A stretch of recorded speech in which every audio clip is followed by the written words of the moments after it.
Okay, question 12, a simple linear pair of simultaneous equations. Now, we can eliminate one of the variables, and I'm going to choose y. If I multiply the top equation by 3, this brings that up to 6y, and multiplying the second equation by 2.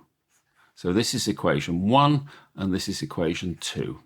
So 1 becomes, multiplying by 3, 15x plus 6y is equal to 33.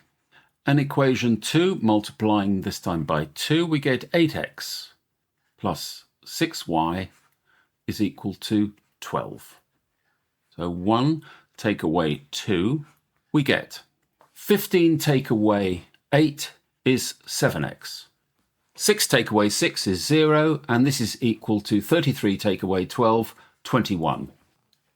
I think you can very quickly see that x must equal 3. We're not quite finished because we need to substitute 3 back into one of our equations, the simpler one, and solve for y. So we get 4 times 3, 12, plus 3y is equal to 6. 3y is equal to negative 6, and y is equal to negative 2. So those will be your answers.